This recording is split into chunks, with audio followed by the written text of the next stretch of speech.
Tyler got a promotion. He is 31 years old, earns $72,000 a year, lives in a decent apartment, drives a newer car, goes out with friends on weekends, and orders delivery when he doesn't feel like cooking. He is not reckless. He doesn't gamble. He doesn't have a shopping addiction. His life, by every visible measure, looks completely fine. By month end, he has almost nothing left. And the part that keeps him up at night is not that he is spending irresponsibly. It's that he genuinely cannot figure out where it goes. The money arrives, life continues. The money disappears. The cycle repeats at every salary he has ever had. Tyler is not alone.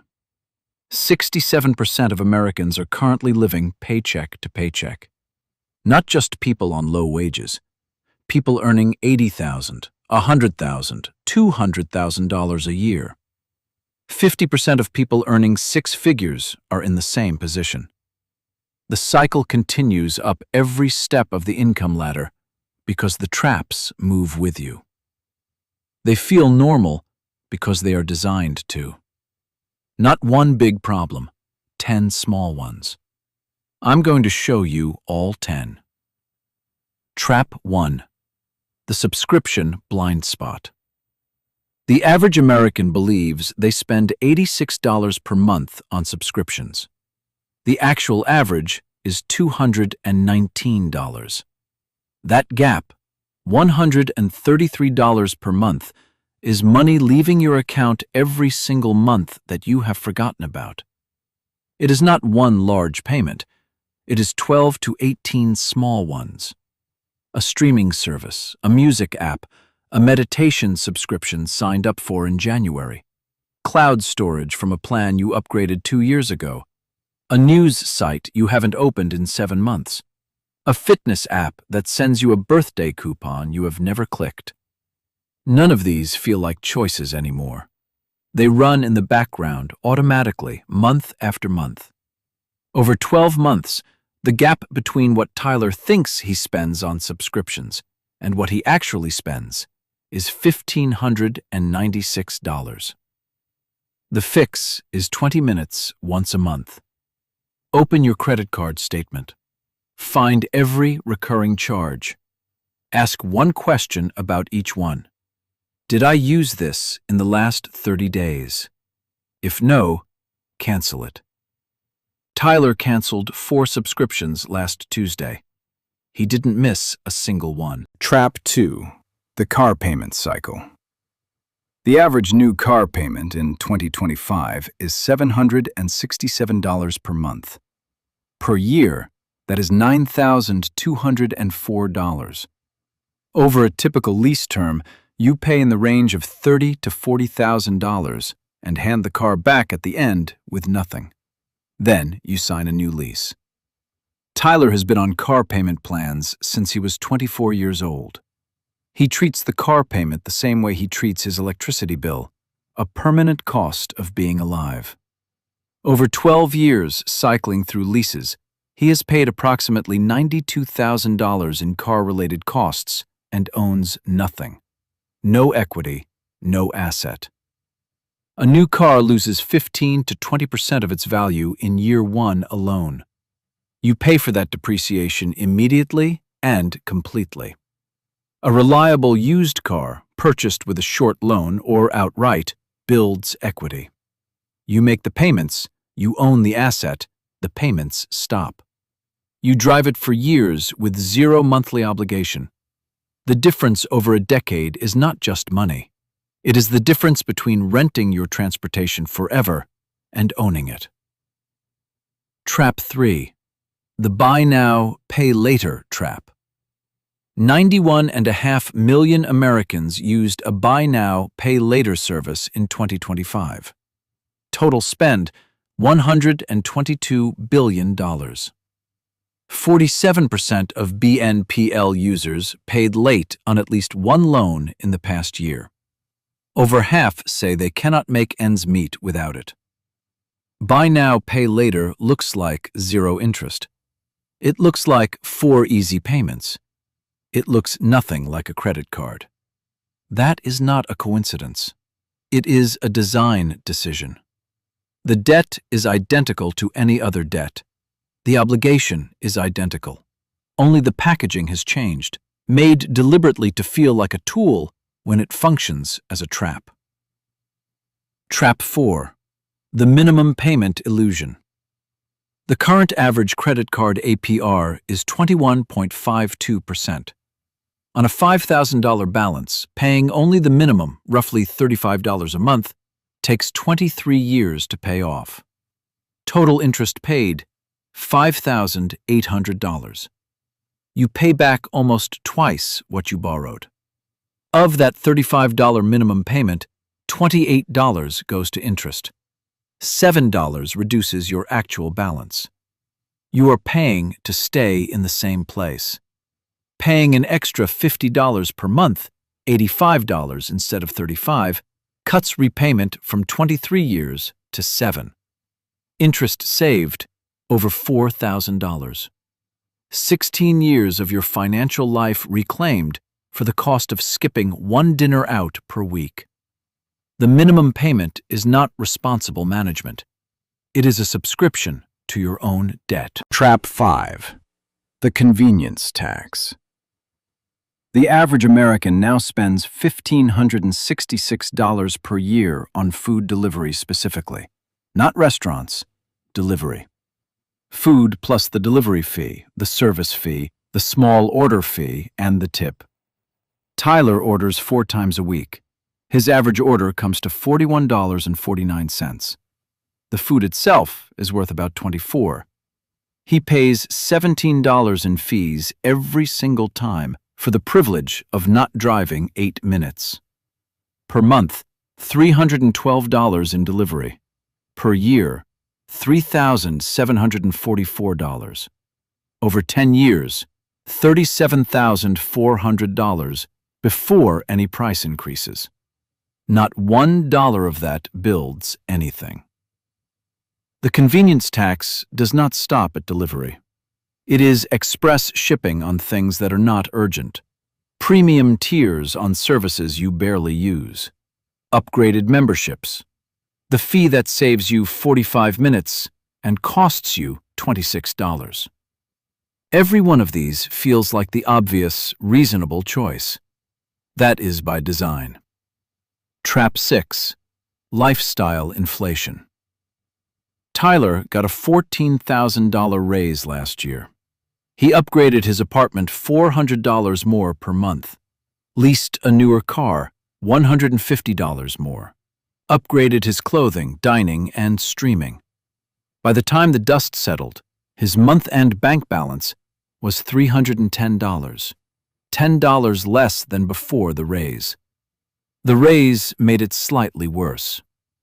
50% of Americans earning $100,000 are living paycheck to paycheck. 40% of people earning $500,000 a year.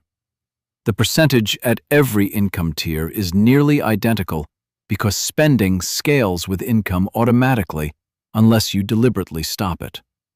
The number that determines your actual financial trajectory is not your income. It is the gap between what you earn and what you spend. The same gap at a higher income builds the same amount of wealth. The fix is mechanical. When a raise arrives, redirect a specific portion to investing before any lifestyle change happens. Automate the redirect first, then live on the rest. Trap 7. The status symbol trap. The millionaire next door does not lease a BMW. He drives a Toyota. His clothes are decent but not branded. His house is modest. His net worth is $2.3 million, and no one would guess it from the outside. Tyler spends over $800 per month maintaining the appearance of doing well. Car lease, branded clothing, a bigger apartment than he needs. He looks financially successful. His net worth is $8,000. Research consistently shows that people who prioritize signaling wealth are less financially secure than people who quietly build it. The two goals directly compete. Every dollar spent performing success is a dollar not compounding. The trap feels normal because everyone around you is in it. Trap 8. FOMO spending. The group chat lights up. Concert tickets, a weekend trip to Nashville, a friend's birthday dinner where the bill gets split evenly and nobody knows the prices in advance. Tyler says yes to all of it. This is not a character problem. Showing up for the people in your life is real. Connection has real value. But unplanned social spending adds up in a way most people never actually calculate. Concert tickets, $300. A trip, $600. A birthday dinner, $140. A wedding weekend, $500. 1 year of social yes, $4,140. All unplanned, most of it on credit. The fix is not to stop living. It is to build the living into the plan. A dedicated experiences fund, even $200 a month, means you can say yes to the right things without paying for all of it in interest 3 weeks later. The experience is the same.